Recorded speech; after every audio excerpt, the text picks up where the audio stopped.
Welcome to Myth Informed with your hosts, Brian and Dimitri. Today we have with us the lovely and amazing Lauren Chen, aka Roaming Millennial, who is a YouTube superstar, a right-wing intellectual commentator, and all of the above. And she was with us at MythCon. She's been a former guest on the show, and now got even more topics to talk about her. Welcome, Lauren. Hey guys, thank you so much for having me back. Of course. Well, we always love having you.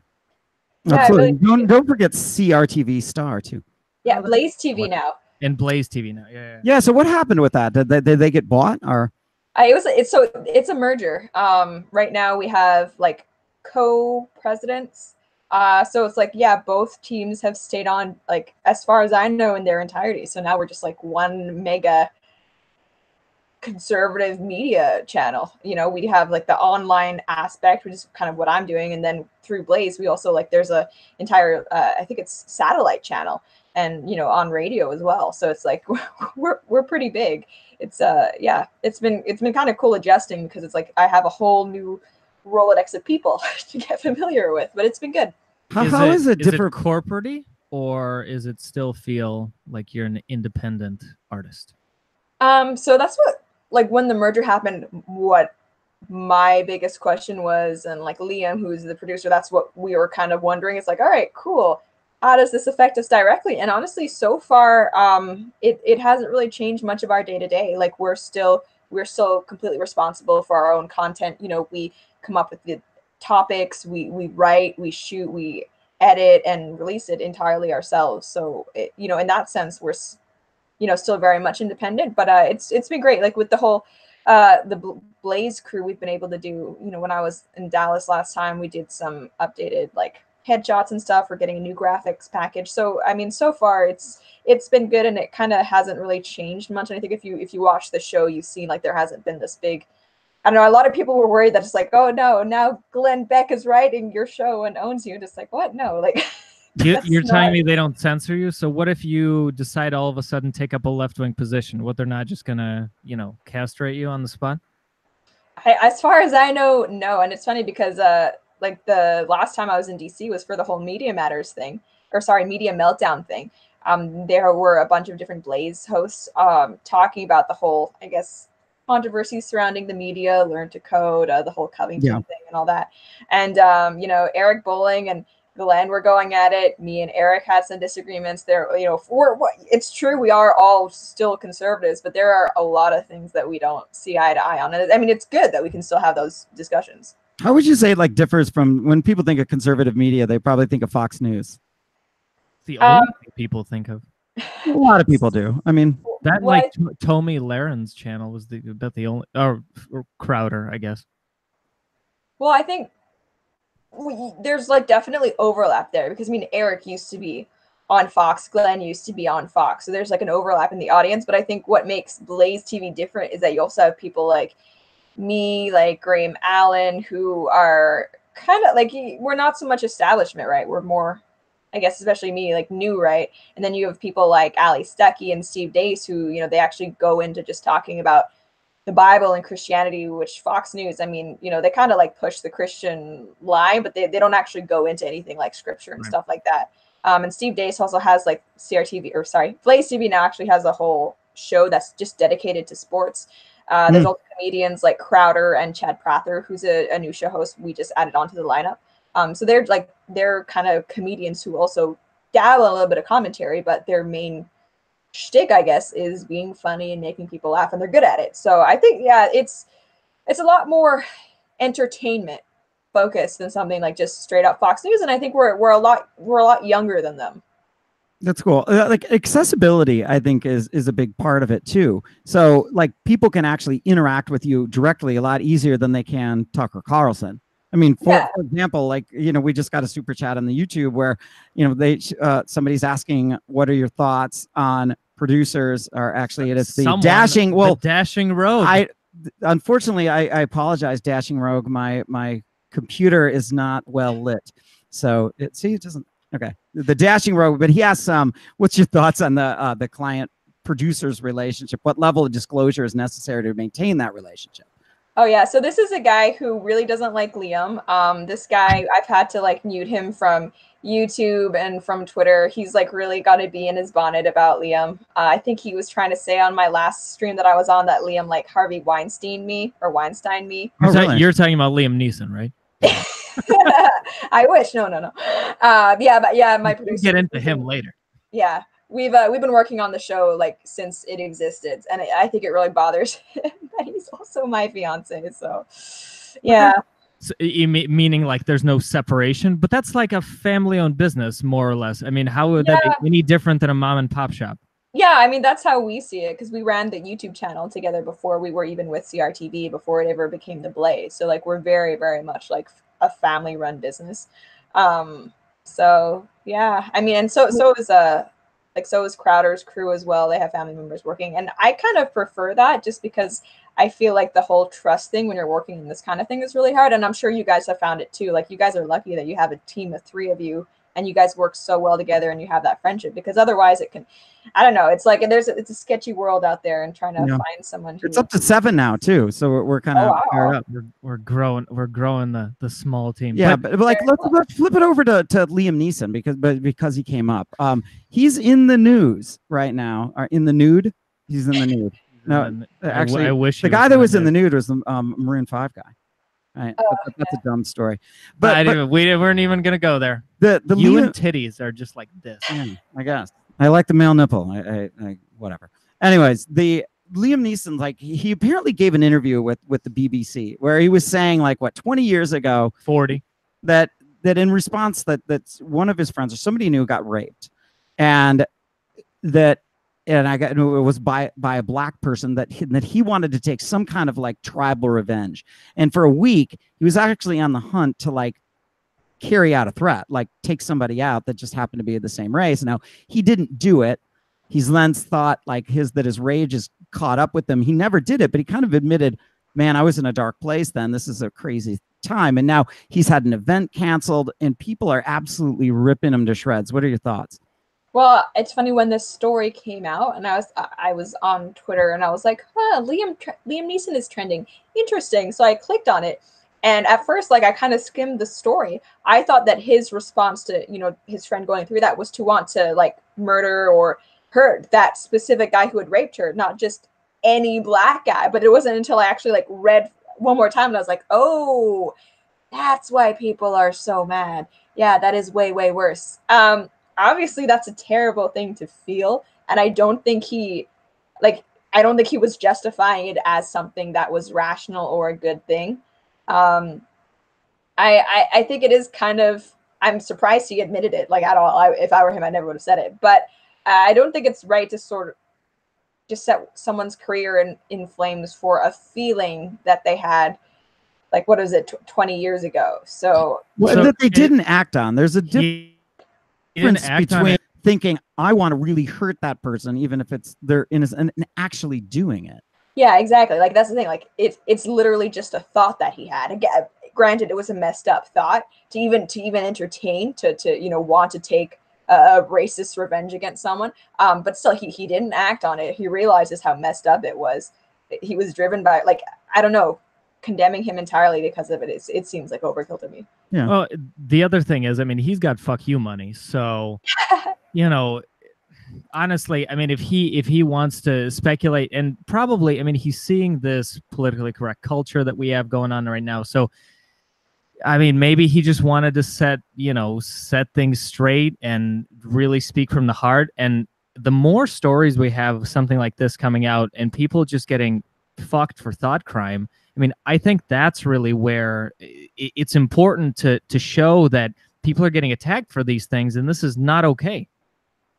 Yeah, and I don't know. Just to me, it's so disappointing seeing all of these actors or comedians or just entertainers who I like having to go through all of these different scandals. I mean, like Kevin Hart, who I think is funny, was getting like flogged for old tweets, and then Ellen DeGeneres, who is gay herself, was kind of saying like, hey guys, let's take it easy on him, and then she started to get it. And now Liam Neeson, for something happened 20 years ago, it's, I mean, on the one hand, I guess these are, it's hard for me to feel too bad for Hollywood. But when it comes to these specific actors who I don't think have done anything particularly wrong, it's frustrating, and it's so mind-numbingly stupid. Yeah, to me, I see it as this isn't something we should cheer about. Like, yay, Liam! But I mean, to me, even the best people, even a doctor that's in Doctors Without Borders, saving kids all across the world, but he cheats on his wife, right? Like, no one's all good. You know, the people are good and bad, and he's showing a dark side of himself, maybe even a dark side of humanity. Like, these are just real things, and if we don't allow people to be genuine in a fair way, no one's going to be genuine. Who was it? Was it Eric Weinstein? Someone I just recently heard said that a lot of scientific discoveries of the 20th century actually came from Nazi scientists that were experimenting during World War II. I don't think that's true, though. That's not justifying whatever. I didn't quantify how many. At least I know the Nazis made at least some scientific breakthroughs. Well, they did with like rocketry and jet engines, but when you talk about like experiments that were actually done at the concentration camps, no, those were mostly just those were sham experiments. There was scientific discovery that was made during World War II by Nazis. So you either and if they, to the extent that they benefited humanity, rocketry is a good example. Jet engines, sure. You can't discount those. Oh, fuck that, we're not going to use rockets anymore because they were a bunch of Nazis. And that's the equivalent of what they're doing. Yeah, and to me, it's kind of hypocritical for Hollywood, which is like this bastion of just like degenerate film, to kind of take issue with something like, this thought crime that happened 20 years ago. Because I mean, people like, what is it, Woody Allen? I mean, R. Kelly, he's getting it now, but for the longest time, he was just going around diddling little girls. I mean, like, wait, he's been getting it since like 2004. R. Kelly? Yeah, like there were jokes about him peeing on people for his entire career, and it clearly didn't. Collab with Lady Gaga though, and then he before that he also wrote for Britney Spears after the whole thing has come around. Roman Polanski still makes movies, like Hollywood movies. So I mean, it's kind of I don't know. I don't really look to Hollywood for moral guidance about what is and what is not acceptable. And I think most people, when it comes to the whole Liam Neeson thing, they're still gonna, if they were in the first place gonna go see that new movie he has out, they're still gonna see it. I don't think this is gonna turn anyone off of it. Right. No, the other thing I find is that every time I bring one of these stories up, like on my social feed or something, or even in person at a party, wherever, people are like, yeah, I've never even heard about that. So sometimes I'm very cognizant of the fact that the zeitgeist is not what we discuss like on the show when we all hang out together. I mean, normies, if you want to use that word, are very much doing the same thing day in, day out. And some story, like no one heard about the Gillette thing. It was you would think that was a big deal. It was kind of underground. And didn't even make the Super Bowl. It made political Twitter. to that extent. But your average water cooler conversation, no one's going to know what you're talking about. Yeah, and it's funny, it's so true. And I'm someone who definitely gets wrapped up in the whole, I don't know, political sphere, culture war, whatever. And I kind of get brought back to earth when I see my friends who have not unrelated jobs. And I'm like, oh, yeah, like Jordan Peterson, blah, blah, blah, Dave Rubin, blah, blah, blah. And they're like, who? I don't. It's true. It's very neat.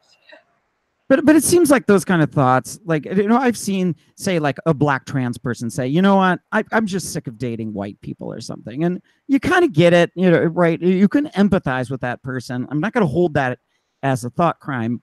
But what I got into a discussion on Twitter. Confused. So my point is, Liam Neeson is getting shit for this because what he was talking about is kind of a crappy thing. But Liam Neeson is privileged. Right? For all we know, he's a rich, straight man.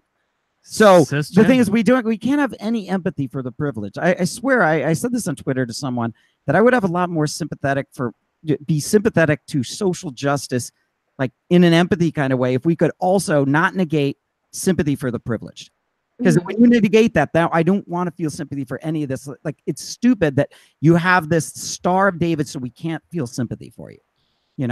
Star of privilege. Let me try this pivot on you guys. Is the all-girls Boy Scout troop that just got formed, are they privileged because they're living in both worlds? Not only do they get the benefits of learning how to make a goddamn campfire, but they also get to sell cookies. I think so. Like, as someone who was like way too nerdy and just soft to be in any type of scouting activity when I was a kid, like Shocking, Lauren. From an outsider's perspective, I asked on Twitter, like, honestly, why not join the Girl Scouts? Because that's like, there's an actual organization dedicated to just like scouting among girls. And a lot of the price that I was getting is like, oh, you know, the Girl Scouts, they do different activities, or the Girl Scout sucks in such and such way. And my thoughts were kind of like, well, so it's really easier to change the fundamental meaning of what it is to be a Boy Scout and their entire organization than it is to improve your own organization. Like, that to me is really strange. That's a really weird way of looking at it. Yeah, I was a bit, and I that was one of the cooler Twitter threads that I saw like this past week, and I hopped in on that, and I did have some empathy for those people that were saying that because there was a lot that said, we've tried, they won't listen. Yeah. They're swarmed by the regressive left. We just want our daughters to be able to learn some of the skills that the boys can. This is an easier fix for us. And I felt for those parents. I thought, yeah, I guess I don't see a ton of problem, assuming this doesn't affect the Boy Scouts, that they don't have to change their overall mission because of this. I'm fine with that. What about that argument? By the way, mad respect to Miles Kinslow, who loves the show, loves you roaming, and has made a contribution. I appreciate it. Well, I mean, so I think when people heard about this whole like Boy Scouts taking in girls thing, a lot of people were wondering, okay, well, what does this mean for things like the camping trips and stuff like that? Because for a lot of parents, and I think understandably so, the idea of sending your kid off to an overnight trip where they're, you know, it's going to be co-ed is sort of a scary thing. So, and I understand that very, very much so. But if it is the case where, you know, there's like, I guess, segregated trips where parents don't need to worry that they're kind of sending their kid off to what might be some sort of romp in the woods with a bunch of boys that go, you know, the opposite gender. It's called an orgy. That's what we call it in their kids, Dima. Common parlance. Yeah, well, I like if they are just having like separate troops and they just kind of follow the same curriculum, then I think it's less of a big deal. Then I don't really mind it at all. But again, like, this is from me, someone who's not in the Boy Scouts, and I don't know too much about what the Boy Scouts actually do day to day. And it was an all girls troop. The reason why it made news is it was the first all girls troop within the Boy Scouts of America. Oh, so they do have mixed troops then. I think they do, and this was the first all girls. Yeah. But the Girl Scouts didn't they file a lawsuit against the Boy Scouts because they were going to steal essentially market share from them? By market share, I mean actual. That's called competition, though. Right? Listen, who do you think runs the Girl Scouts? Yeah, goddamn so. So I guess my final piece on this was I'm fine with it as long as like bringing in girls like this does not change the overall vision, and they're like all of a sudden transform it to the Girl Scouts, because it does sound like the Girl Scouts of America, like somebody called it the cookie mafia, and I'm not gonna contribute to that anymore. They don't teach anything, and I thought, I'm with you. Brian, no one come up to you at work and had you buy their kids cookies? Yeah, that does happen. So the cookie mafia. There's no way that you're the biggest pushover. Dude, I'm telling you, though, it's not like, you know, Jimmy Gaspipe Buffano coming at you. It's like this cute girl. Like, it's actually more effective. I'm sorry. Have you guys seen I had to make up a gangster name on the spot. That's what I came up with. Have you guys seen the movie The Boss or something like that? It has Melissa McCarthy. Yeah, I know what you're saying. Haven't seen it. Yeah, so it's actually pretty good. It takes the idea of the Girl Scouts, but instead of just like giving them badges and stuff like that, it's like a kind of Avon-esque multi-level marketing plan where instead of just getting these badges or sashes or whatever it is they get, girls who sell the most, in this case it's brownies, actually get a percentage of the money that they bring in for the organization and can compete for scholarships and stuff like that as sales incentives. So, I mean, when I become a parent, if there's an organization like that for my daughter or son to go into, I'd be much more inclined than having them go off into the woods personally. You know what's interesting? First of all, that movie was not derided for promoting capitalism, which is insane. I would have thought someone would have come out with that. But it's all females, so it's different. No, that's a good point. women can be capitalist. It's I think it's good to teach can. some, like girls traditionally boy skills, and maybe in the same thing, vice versa.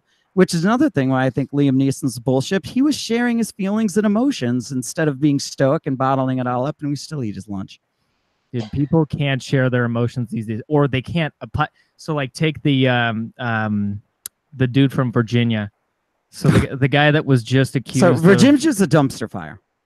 Virginia is the dumpster fire of all states at the moment. So he's accused of either blackface or wearing a KKK hood. And first he's like, no. First he straight up apologized. He apologized. Then he was like, wait a second, that wasn't even me. I mean, you can't, like, how do these people not have PR teams? It wasn't just that, no, it wasn't even me. He said, no, it wasn't even me. But I was just confused because earlier that year I blackfaced for Michael Jackson. I was confused as to which. And it's like, what? How is that a justification?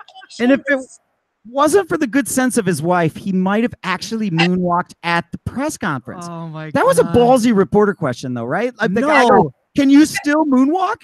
Like, he wanted to do it. You could tell he wanted to do it. I know. Do you know why? Because he thought that would somehow distract from this awful that story. it would verify his story. That if he could moonwalk, it would lend credibility to the fact that he was mic drop, and then you walk away. And now his lieutenant governor is under fire for alleged sexual assault.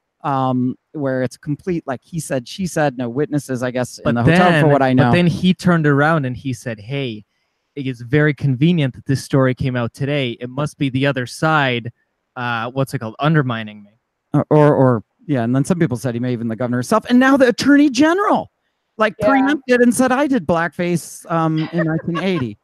So I don't know where the rest of the succession in Virginia politics is, but this is truly dumpster fire.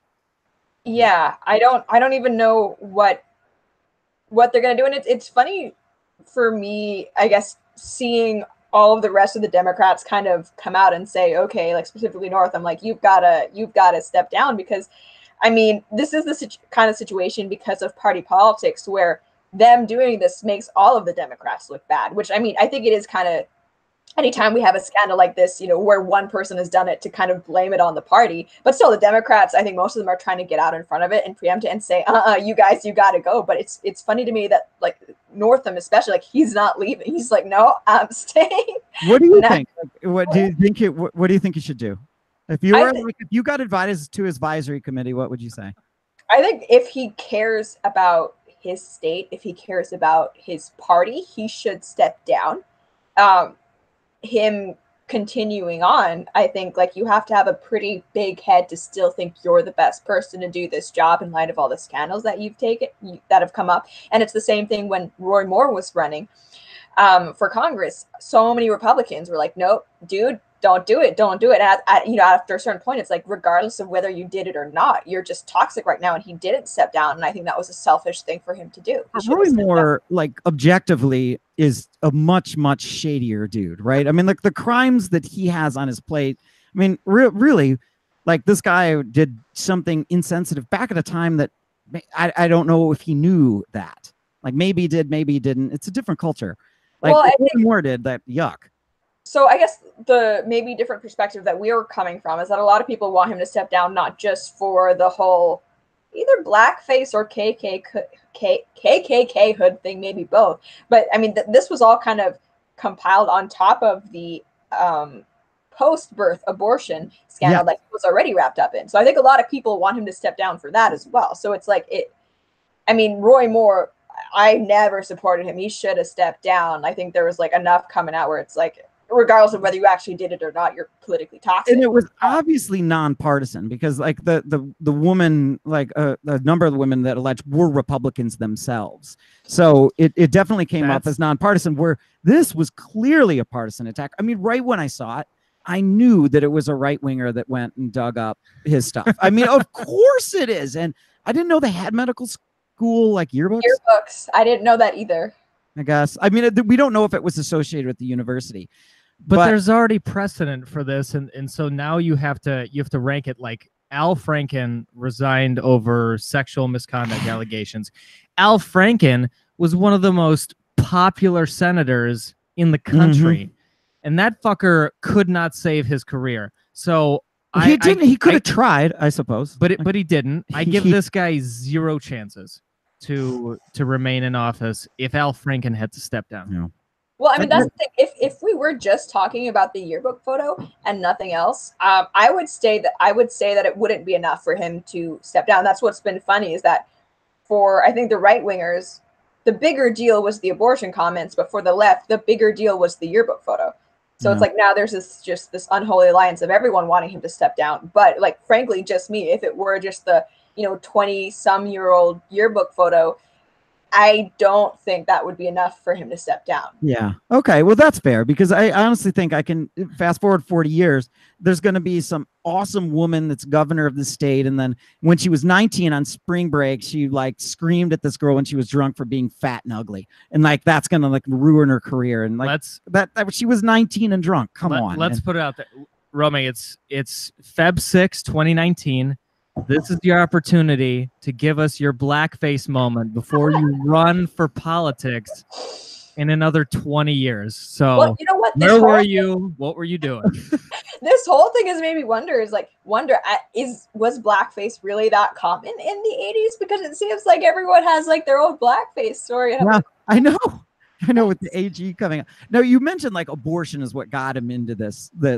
Now, what are your stances? Because I think that the laws, what they were doing were loosening restrictions on late-term abortions, specifically after 24 weeks in these states. And this provoked a bunch of outrage. What's your stance on abortion as a whole and these particular laws? You're asking Lauren what her stance is? That's funny. Well, yeah, so I am pro-life. But with that said, I think the pro-life side needs to do a much better job in, I guess, approaching the issue from a holistic method, right? It's not just about, hey, abortion restrictions. It also needs to be, hey, easing the process of adoption. Hey, making sure unplanned pregnancies don't happen in the first place. So I guess that's my stance on it. But regarding this, the whole late-term abortion thing that's kind of in the news right now for not just Virginia, but also New York, and it came up in the State of the Union as well. When you talk to people about whether they're pro-life or pro-choice, it ends up being about 50, like pretty split evenly, but the pro-choice side a bit more.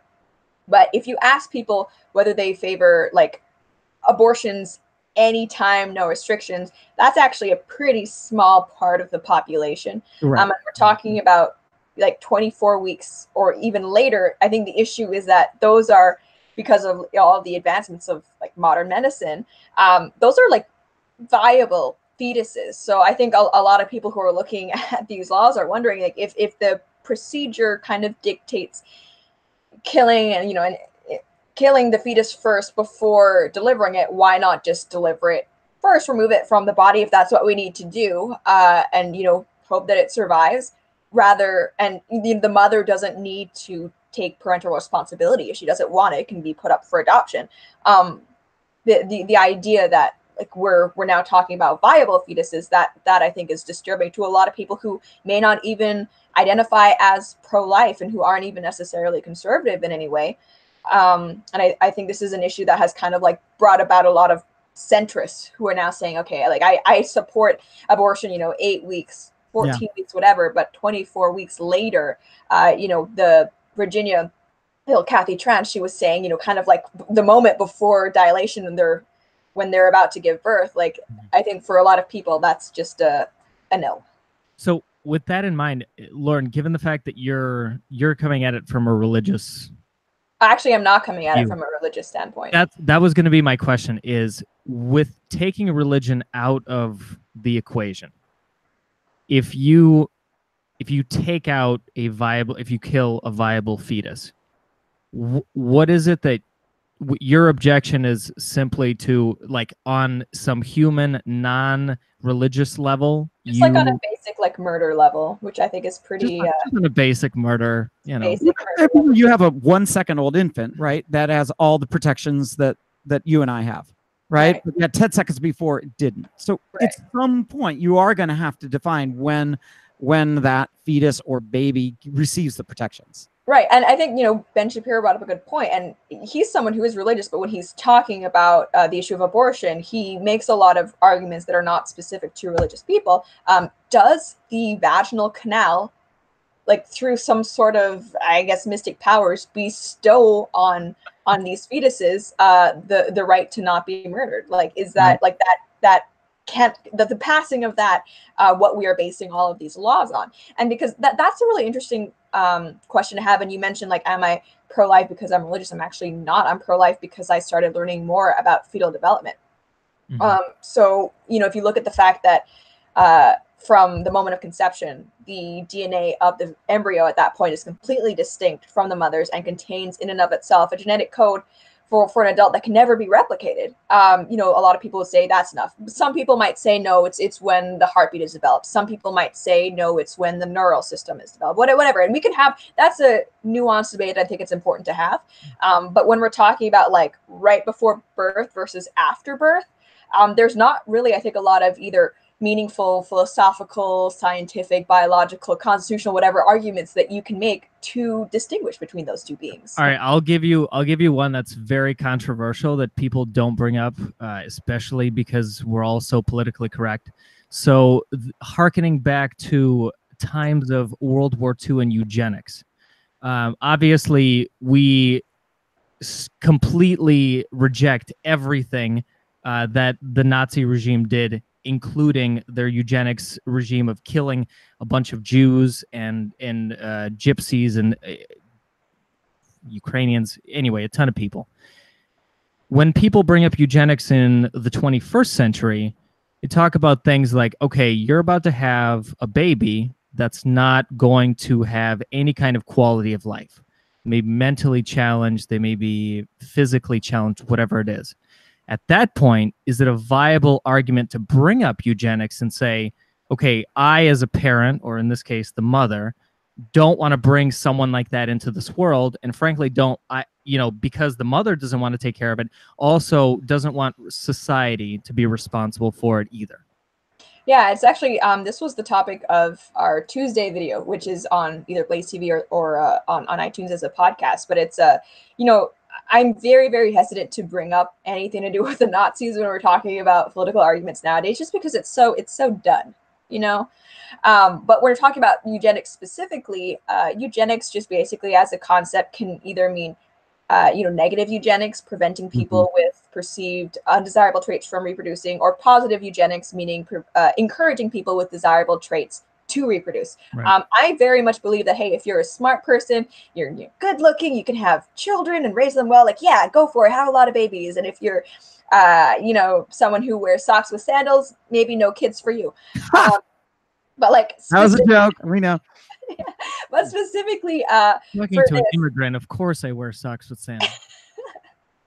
I mean, the geishas do it, so maybe it can work. But specifically in this, like, I think the issue this comes up most commonly with is something like Down syndrome, right? Yeah. So the Nazis had a saying, life unworthy of life. And, they used all the arguments that people use, like, oh, their quality of life isn't going to be good, or they're going to be a drain on society. Regarding saying that their quality of life isn't going to be good, there are tons of Down syndrome people currently who are on this campaign to kind of prevent genocide of people like them from happening. I think it's Stephen Frank. He gave that really moving speech toward Congress saying, like, my life is worth living. I am a person. I can be happy. They've done studies of Down syndrome people. They are more likely to report being very happy than the average population. There are people who have Down syndrome who are going to actually university.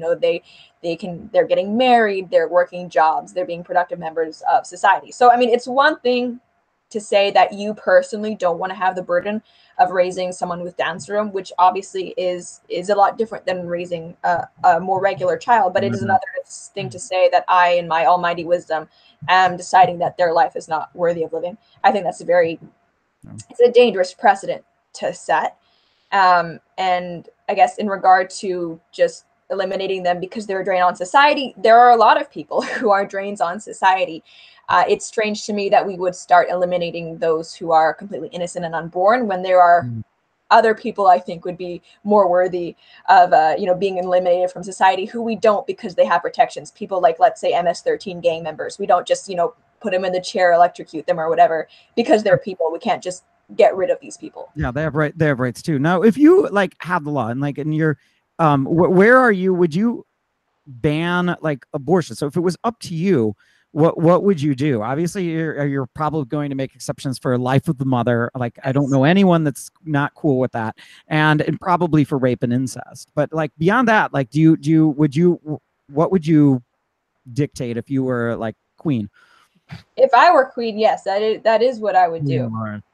But the thing is, like, I am not, and I am very much for, in the case of the U.S. specifically, when people talk about Roe versus Wade, you know, overturning Roe versus Wade would not make abortion illegal in the U.S. I think a lot of people on both sides are kind of confused about that. It would just send the issue back to the states, and frankly, that's where I think it belongs. Like, I think people should be able to, in their country, have like in their, you know, their states, their smaller areas, be able to have this conversation and decide, because I think on a national level, it's creating a lot of bad blood and inflammatory statements being made from both sides. So I guess in the specific case of the U.S., that's what I would do. Right. And yeah, so I don't think it would really affect places like New York and Virginia, but it could in fact affect Indiana, Kentucky, Ohio, places like this. Now, to steel man like the argument for the VA, I was talking to the ranting feminist. I tried with eugenics, it didn't work. Well, like, and what she was saying, and there's some merit to this, I think. She said, like, the idea isn't that we love late-term abortions. The idea was that access to medical clinics is down. There's some people, especially if you're poor and you don't have the means, by the time that you get through the red tape, you've missed the first trimester window, which kind of most people are, you know, most laws will support. And now you're past this, and we need to make exceptions for indigent people like that would miss this window. What do you say to that? Good point. Well, I think it is a very good point to say that when we're talking about late trimester abortions, I don't want to be the type of person who says that they're everywhere, they're happening all the time. The vast majority of abortions are taking place, I think, within the first 10 weeks. Mm-hmm. So, you know, I'm someone who I can still be pro-life, but recognize that am I like cutting out entirely? No, you're good. Okay, you guys are looking fuzzy, so just want to make sure. You know, you can be pro-life, but still recognize that there is a difference in, you know, a first trimester abortion and a late trimester abortion. Just like you can recognize a difference between murdering a child and murdering someone who's 87, but still be against both, right? So I think that's an important point to make. In regard to the idea that, oh, well, they just didn't have time. I mean, that's, you know, if you didn't have time, but you're now at a point where the fetus is viable outside of you, outside of your body, then I don't think that excuses an abortion. I think at that point, if the mother really wants it out of her, then maybe you can ask for an early delivery, and that should be something that is made possible. Because again, when we're talking about these late term abortions, like these are viable babies. I think that's a better way to go about it, rather than just saying, okay, you're right, abortion should be allowed because you missed the boat, sort of thing. Okay. I've had this conversation before with other people, and I think what it comes down to is a lot of people who are supportive of, I shouldn't say supportive of abortion, but are tolerant of abortion. And to some respect, myself included, are just place less of a, I'll call it, value on life than other people do. So that doesn't mean that, you know, I would be fine going around murdering people who are 87 or whatever it is. But if you have an objective cutoff, and in this case, it's leaving the birth canal, for example, then now you have something where you can't slippery slope from that. It is what it is. And then before then, it's an objective decision where you have not one doctor, but multiple doctors trying to dissuade you from it. You've got a hard choice for the mother. These are rare situations to begin with.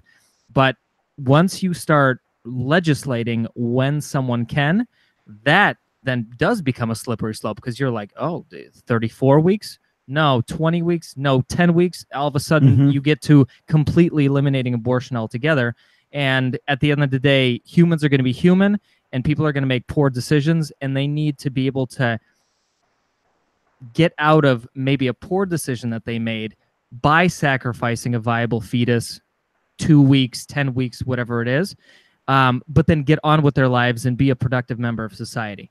I'm thinking of single motherhood, where they're, you know, stuck with this kid, and, you know, now to be financially responsible. So I know you're going to come back with, hey, you know, life is a life. We can't kill people. Well, no, let's ask her. What do you think?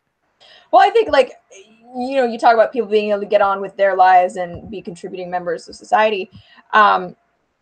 People who are against abortion aren't necessarily anti-choice. Women have a lot of choices. You know, there's the choice of birth control, there's the choice of abstinence, there is the choice of adoption. And actually, I think a lot of women may not know this, and the pro-life side needs to get better at telling them that if you are someone who has an unwanted pregnancy and you want to give it up for adoption, there are actually adoption agencies that will not only cover all of your medical expenses throughout the pregnancy, not only cover the legal fees that are necessary for transferring parental rights, they will also offer things like stipends for living expenses during the pregnancies. And there are also scholarships available for women who do give children up for adoption and who want to, for example, go back to school, be able to get an education and things like that. So, you know, you mentioned the idea, like, no, we have an objective thing. It's birth canal, you know, no slippery slope there. But I think the problem with that is that there is no, I guess, philosophical or biological difference that is making that a valid line to draw in the stand. Right, we're sand. just choosing it. Exactly. Right, exactly. So yeah, to me, it's the arbitrariness of that quote line in the sand that I guess have a problem with. And I think you're coming at things from a utilitarian standpoint, yes, where it's very like, much so. yeah, which I understand. But at the same time, I think that is a dangerous way to look at such a vulnerable population. There are a lot of, especially like if we're talking about being considerate, for example, towards single mothers or people who are financially in a less stable position, there are a lot of utilitarian things we could do regarding those populations that would make life easier for everyone else, but that we don't do because these people have rights. Yeah, I'm with you there. I'm pro-choice, but I'm very sympathetic to that. I think the pro-life, the best argument is exactly what you said. Like, invest the money into shelters to say, hey, this is an option. Not only will we, like you said, fund the pregnancies, but we're going to care and help you for 1 year, 2 years, 3 years. We'll keep helping you until you say, I'm good. That's the best way. Allow the choice, make the sales pitch, because I think the left gets freaked out because we're going to put limitations on it. And then it's the slippery slope. It's the same fear I would get on hate speech laws. That stuff's never going to end either. It's just going to keep rolling back to where, you know, even, learn to code is hate speech. Well, that's that's exactly it. Yeah. Are you kind of like, do you see the fear that, it might be a legitimate one? The fear of, sorry, like what's specific? A fear that they're going to roll back and say no abortions at all on the left. I think there's a legitimate fear that, of pro-life on the left, in the same way that the right is fearing hate speech laws. Yeah, I think it's a legitimate fear because a lot of people actively are saying, like, yes, I want it to be totally illegal for you to get an abortion. Like, that's what a lot of people want. They admit it openly. So, it's not unreasonable for them to worry about that, because that absolutely it's a real thing. But I think what's upsetting to me about the abortion debate is that we kind of get lost in the idea of legislation, where we're forgetting that, regardless of whether abortion is legal or illegal, the problem is unplanned pregnancies. And there are so many unplanned pregnancies. If the government funded like Planned Parenthood, but also gave an equal amount to these charities that are also, say, pro-life, just offering the option, supporting this, would that be enough? And like these charities were robust for you to say, yeah, abortion, and say the first trimester can be totally legal as long as we have these other choices? Well, see, I'm someone who, even though I don't think it should be allowed at all, if there were, for example, a Democrat who was willing to come to the table and say, hey, I'm willing to give protections for second and third trimester, and I'm willing to sign that now, but you have to say that this is allowable, I still think Republicans should be able to take that. And if you look at what Republican-controlled state legislatures are passing, they're not passing total bans of abortions. They're doing things like, barring second and third trimester abortions. So I think it is within the, I guess, pro-life agenda to try and talk to Democrats and say, okay, what protections are you willing to give us? And, if there was someone who would say, like, okay, fine, second and third are done, but you have to give us first, that's still a better position than we are in currently. Yeah. I think it's good. I don't like personhood laws. There is a radical part of the pro-life movement that's saying personhood, life begins at conception. And I don't like this at all. It almost suggests that any fertilized egg that never even implanted in the uterus, now we'd need a murder investigation. like any miscarriage. Seriously, if you have a person-in-law, that you might have to do that. So, well, I think there is a difference. What needs to be addressed. What needs to be addressed in the U.S. law right now is the fact that there are some major inconsistencies. Right, someone can kill someone who is pregnant and be charged with like double homicide. Right. But that same person could have been on her way to get an abortion. Yeah. So for me, what I just would want to see is consistency in the law. Either it's okay or it's not okay. Either it's a person or it's not a person. You can't really have it both ways. Okay. No, that's good. All right, we're gonna get into a super chat. But it's Michael. You know, the Dixie Anthem was a blackface show. That had to be said. That was like a half hour ago. I know, but I didn't want to slip that right into the abortion mess since we're signing dumpster that we're backing away from that dumpster fire. So I thought I'd read it. Yes, I think it's one of my favorite discussions. Well, no, I mean the dumpster fire itself. But no, the abortion discussion is an awesome one. I think that there's a lot to be said. I think that the positions are strawmanned on both sides. Oh yeah, for sure. There's a lot of cancer out there. And like babies with anencephaly. Right. These were the objections that I came with. Like I'd asked, why do we need these extra protections for late-term abortions?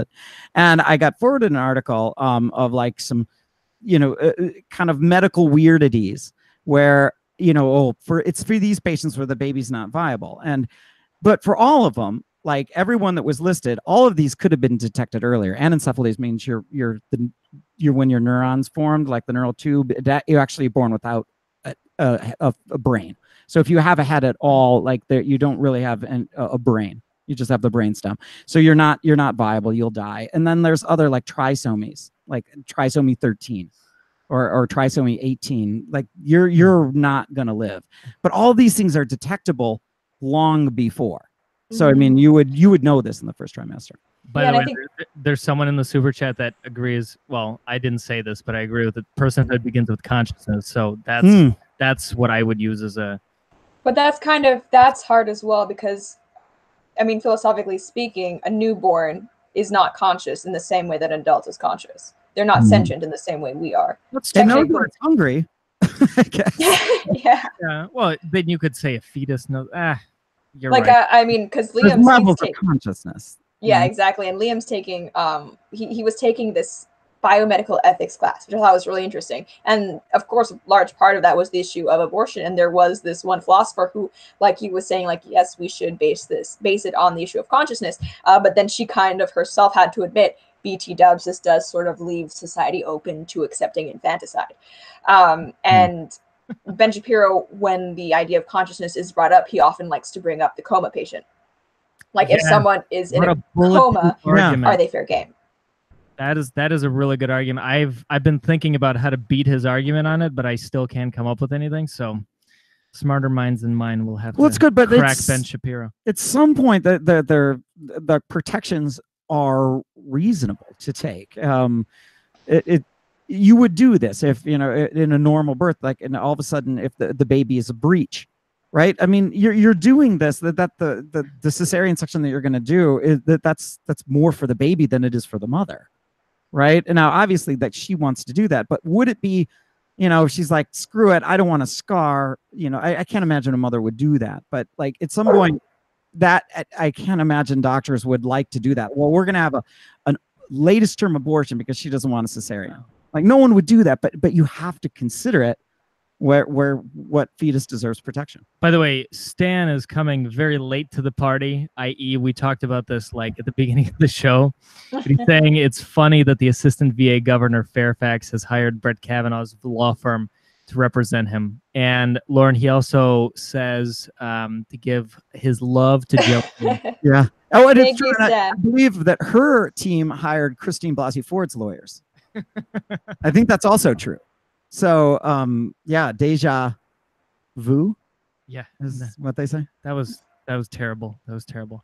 Hey, yeah, go ahead, Lauren. I was just gonna say, I love how our society now has just PR firms and stuff who operate solely on trying to mitigate public outrage over things you have said. Right. Like it's that common.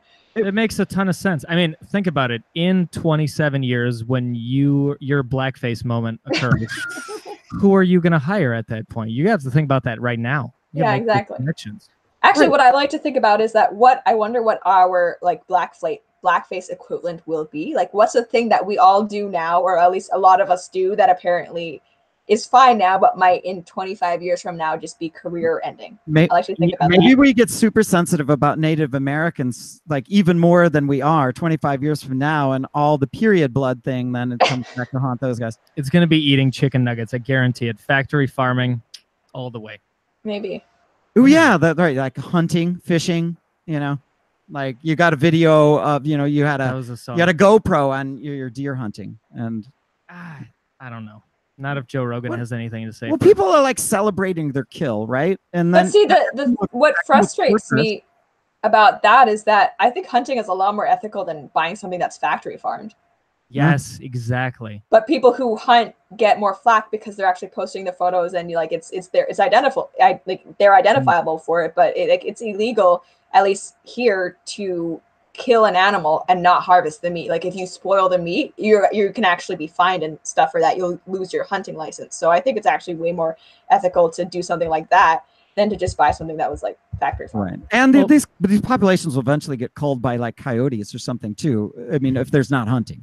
People don't think about this very logically. And speaking of illogical things, Lauren, Bible literacy classes. Yes. So talk to me about why they're important and truly and why are they in the news? Heartening in our life. Okay, so they're in the news because Trump sent out this tweet that was saying that a lot of states, I think he framed it as states, are taking measures to introduce Bible literacy classes into schools. Very popular, exclamation point, coming back big, exclamation point. Something like he worded this in a Trump way, and it's sort of like since then people have kind of been discussing is that something that we should have in classes. And my stance is yes, and I think my stance is yes for different reasons than people might think. But I think it's important to remark that a Bible literacy class is very different than a Christian, I guess, like theology class. But how is that different? How would you differentiate between two things that some of us, I'm not going to point at who, believes is all myth? Right. Well, there are Christian theology classes in public universities that are still state funded and still taught in secular environments. That's not the kind of material that you go over in church when you talk about things like, for example, what personal sin you have, your personal relationship with Christ, your need for penance, yada, yada, yada. If we're talking about a Bible literacy class, I'm assuming, and again, like, it seems to me like this is a state-by-state issue, as it should be. And I don't think there's like one program people are pushing. I would think that you're talking about like biblical history, I guess like maybe Christian history and things like that, just general biblical knowledge, which to me, I would liken to my minor in university was actually Middle East Studies and Arabic, where I took several classes on the Quran. I am not a Muslim. I've only been to a mosque once, but still I was in an academic way studying this belief system for its effects in the world. And considering that the US is a Christian country, I think it is strange that a lot of people, even Christians themselves, don't know the historical precedents of Christianity, especially how it's impacted a lot of our, for example, systems of governance, just general Western philosophy. And, people have responded with like, oh, how would you feel about other religions being taught in schools? I actually do think that there should be world religion classes in high schools. What about interpretation, though? Like what Jordan Peterson does a lot of times in his lecture series when he talks about Cain and Abel and what that's supposed to mean, the Exodus and the meaning of this, like through metaphor. I don't get you.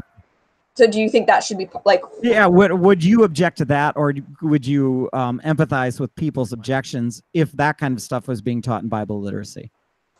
I think Peterson's lectures, like his Bible series lectures, are very, very interesting.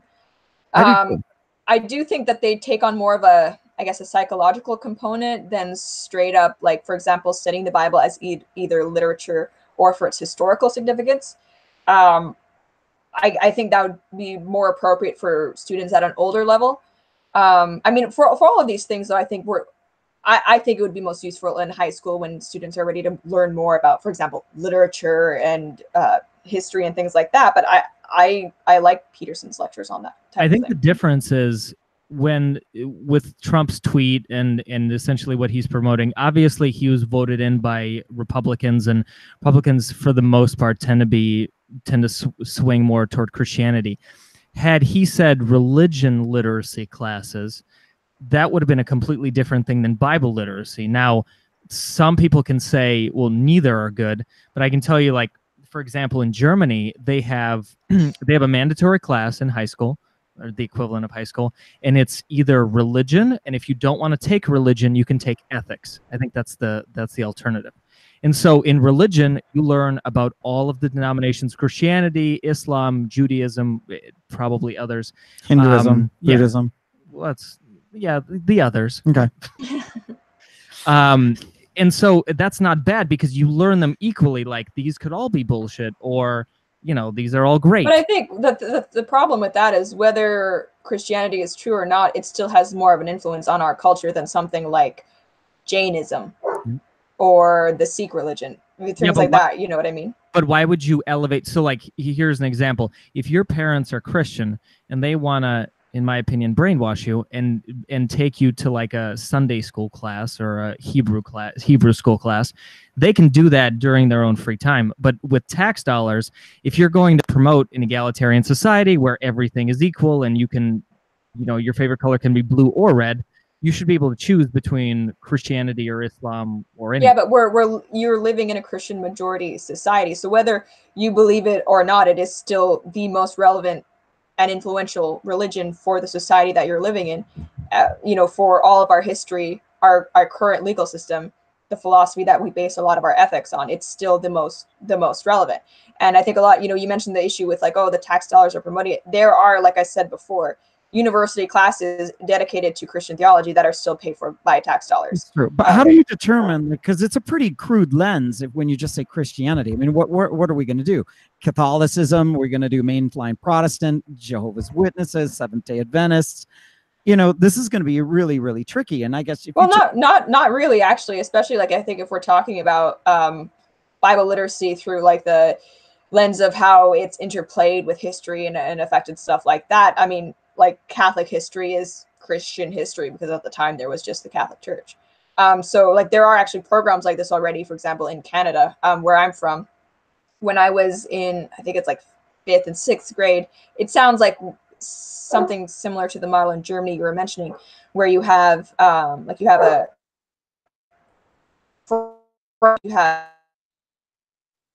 religion and other is just basic ethics. I'm fine with, especially like at a younger age, people being able to choose, but I do think it's strange for an education system that makes people learn about things like parallelograms, that, you know, religion, this huge part of our society of so many lives, we're not even allowed to discuss it from a secular academic standpoint. That to me is really strange. But even which Bible to use? I mean, there's 67 or different ones. There's going to be a fight over that. And that's not even...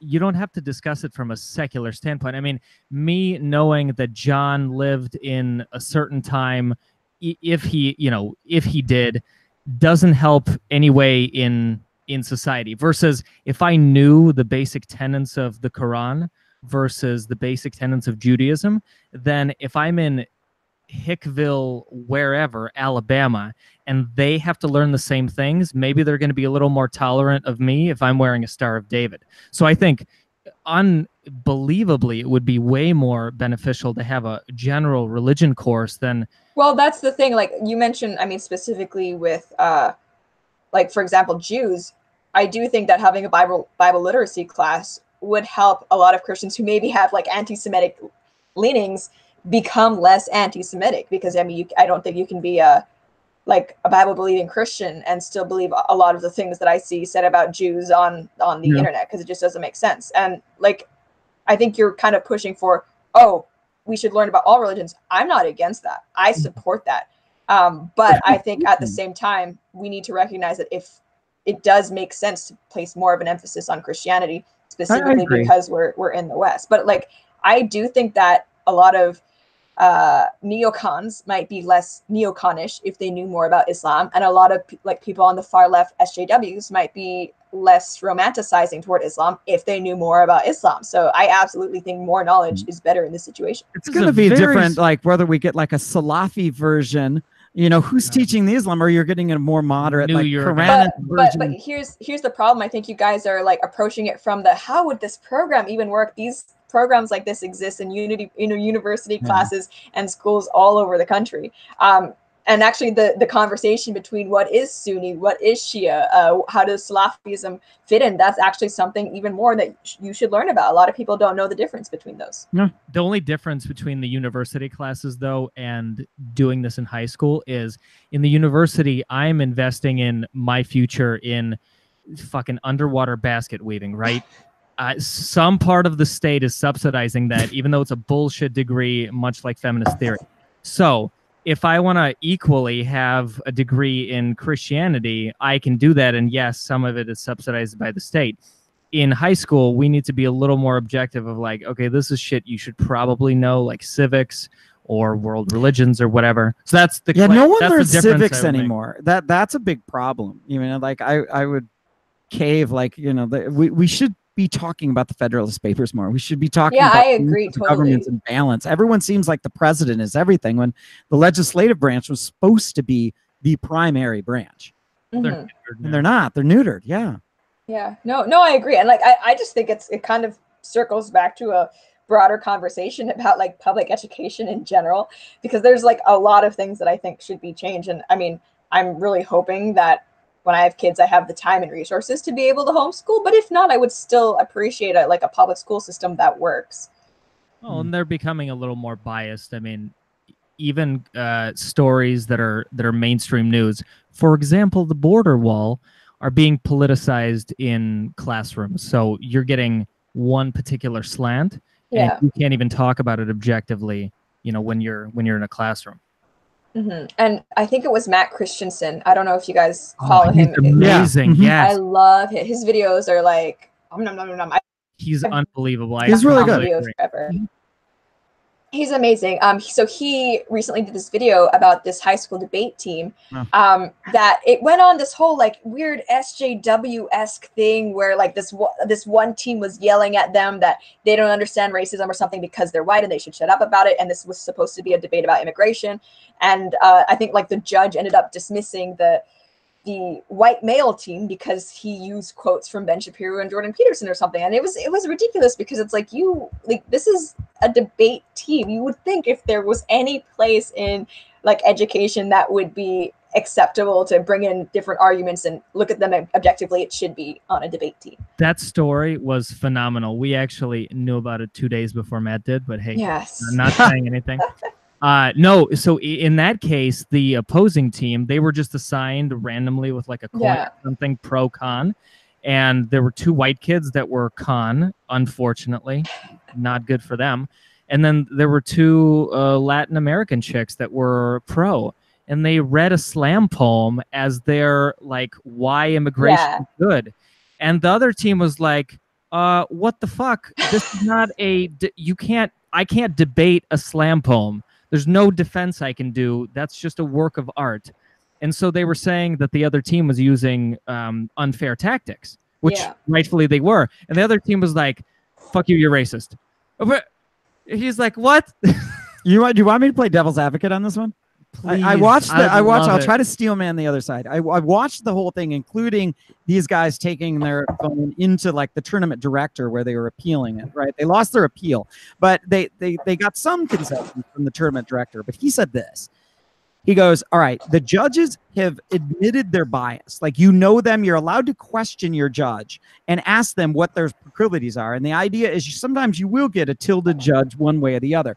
And this is your encumbrance. You're supposed to use that to your advantage to doing this, because when you're trying to convince somebody in debate, a lot of times they've come in with preconceptions. So you should know that your judge isn't always impartial. So they said he had given you like the idea that like he's weirded out about these racist things. So you're really going to have to go an extra mile to talk about why identity politics is bad. Why you're going to have to really make the case that racism They against tried white doing people that. is the same as racism. And that's hard because you're kind of like, not only then is this one team of high school students supposed to argue about why more limited immigration is better. I don't think it wasn't even like they were arguing for the ethno state in this scenario. It was just like why limiting immigration would be better. They also have to now argue about the idea of racism as a concept of power versus privilege, like of identity politics in general. And it's like, for like, it's just because, you know, it's not that this judge is just biased on the issue of immigration. He's, you know, a progressive who I guess just isn't interested in hearing the opinions of white people on this subject or something. So it's like, true, but you could be better at golf than me, and we have a handicap, and you're spotting me a few strokes.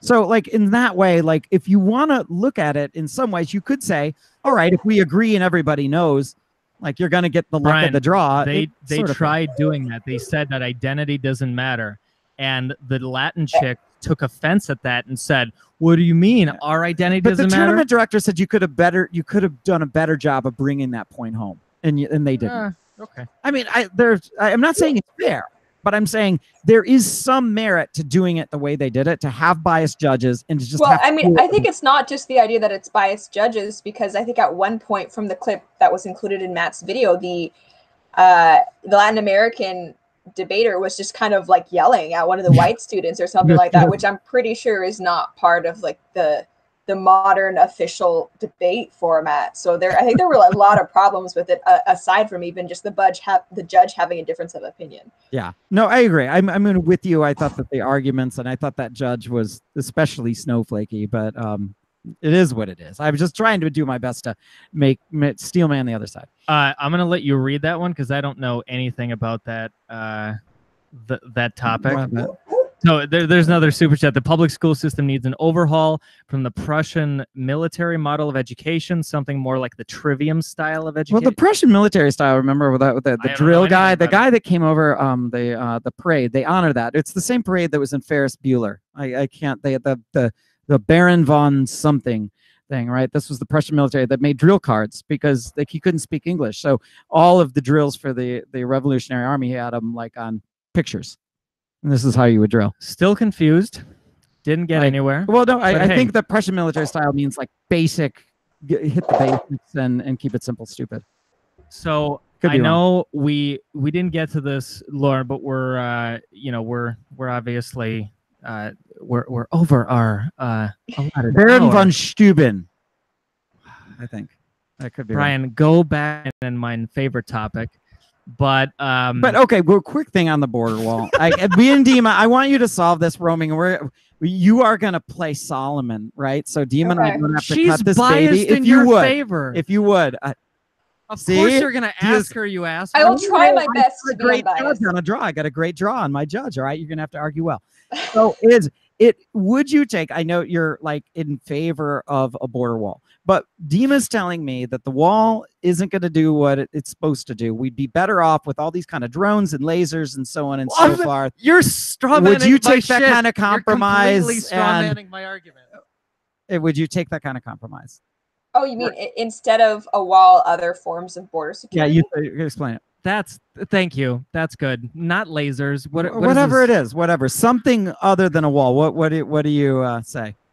Well, I think there is like a proven track record for walls. They've erected walls in specific cities, places like San Diego, El Paso, where we've been able to see that border crossings have dropped. But at the same time, like, the U.S. border is very, very large. I think what should happen, and keep in mind, like if it were up to me, there'd be like a 70-foot mile high wall, and it would also extend around California. But like more realistically, I think like people would probably need to look at the specific, geographical issues of different parts of the border. Because I have heard that at some parts of the border, it doesn't really make sense for a wall because it's too like people aren't able to climb then, or even whatever. I would be fine for like a multifaceted approach to border security. But like I kind of think that they should be working really closely with Border Patrol on this, because they would know better than anyone what them. What I think. Now, Will says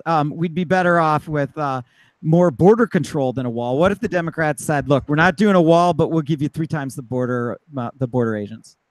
What would you say to that? Okay, so another reason why I would favor a wall more than border agents in this specific area is because remember when we had the caravan coming, tons and tons of people, and they got into an altercation with border patrol, and you know there were rocks flying from one side, tear gas on the other, and it was like this whole big hoo-ha. The reason why I like a wall is because it's sort of like passive protection. The wall isn't gonna tear gas anybody and you know get called racist. It's just simply there. Well, the wall is still called racist, but you know what I mean. It's simply there as to turn people the wall back. doesn't hate anyone, at least, right? Yeah. The Yeah, wall exactly. It does. It clearly hates Mexicans. That's what we've been told in the media. No, not just Mexicans, also Hondurans. Oh my God! Somebody is going to It's a lot of tweet. Try to is going to quote mine. That's going to be terrible. No, but why this is so relevant is next week's show is going to be, or in 2 weeks, I think it's next week. The next time, yeah, is going to be awesome because we're going to have two Mexican ex-military on. One is a police officer, another is a current border patrol agent, and so I've heard that they're both pro-Trump and pro-wall, so I guess it's going to be a 3-on-1. And so I'm going to have to really put forth my drone argument strong. Well, yeah, and my point was, Hang on, are these drones armed? Oh, they see, you're going to make me spill my whole argument here, and then I'm not going to have any firepower. No, these drones zero in, geolocate on a target, and they follow that target, and then they guide the border patrol agent wherever the hell you go. You won't make it very far past the border because that drone is following you now. Well, I am pro drone, but I think like the issue is that in some parts there are like the traffic as high as 1,000 crossings per day. So in areas like that, I'm not sure.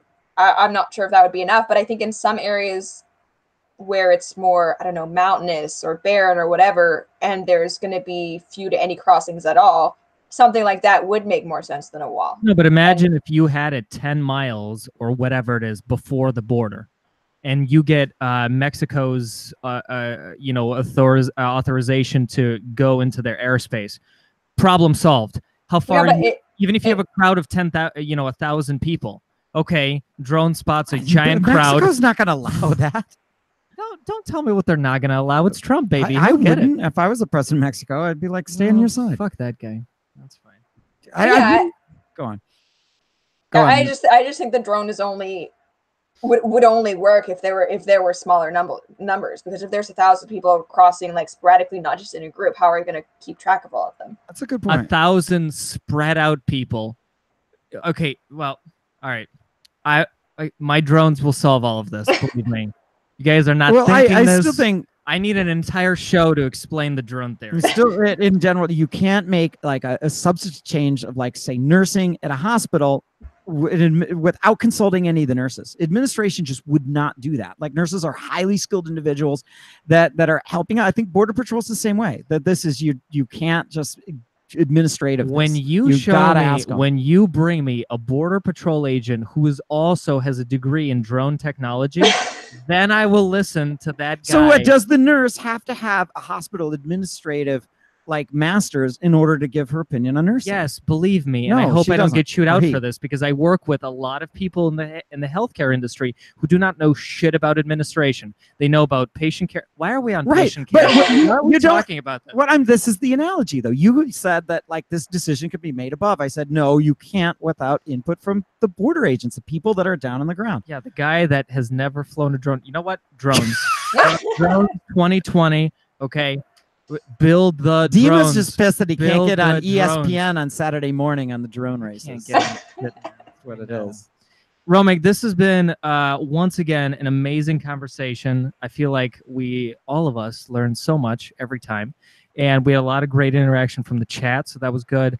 Do you anything that you want to throw out in terms of what you're working on, what you got coming up, any cool stories you want people to follow? Cool stories about me, or it could be you, could be about Obama, okay. Anyone. Well, in terms of what I've got going on, me and the people at Blaze TV are working on something really special for everybody. That's going to mean everyone can watch a lot more content. So just if you're not subscribed to my YouTube channel, please do that, because there's going to be exciting stuff happening there soon.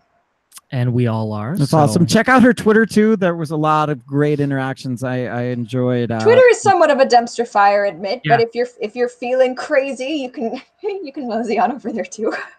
But no, I just thought you had a good breadth of followers. It wasn't like, no, that's true. And actually, I've had people like disagree with me for this, but there are a couple people that I've had following me where I've noticed that they don't really attack me, but they wait until anyone comments on something I've said, and then they just like harass them. They just like are super awful to them. Like they're swearing at them, calling. I've had it on both sides, and I've actually taken the approach now where I almost mod my Twitter commentators. Like if you're gonna just follow me for the explicit reason of like trolling the thread, then it's not been a lot. I've only like blocked I think it's like 3 worst people, but already like it's so much smoother in my mentions. Good. Well, so much smoother. That's good. You heard it here first. Lauren Chen hates free speech. Yeah, I'm a snowflake. I do think like everyone can encourage everybody else to try to be like a little bit nicer on social media, because you can actually get productive conversations. We had the feminist on here that we had a good conversation. I randomly bumped into her on Twitter. It could have been awful, but we both were cool to each other. And so it can happen more. And I just thought some of your discussions actually really were good. The group discussion was a good one. Sometimes it's pretty good. Well, I hope everyone follows you on all of the socials, but especially YouTube. And we'll keep watching out for Blaze. So I'm interested to see what this is cooking. And we are definitely, probably going to see you at a future Myth-Informed event. So let's keep an eye out for that. No news as of yet, but who knows? Maybe one day our producer will let us say something about an event that may or may not. Yeah, we are tongue-tied. We are not allowed to say anything. Be planned and huge and enormous. You're right. So we'll see you all next week for our show. Thanks, everyone. And thanks, Lauren.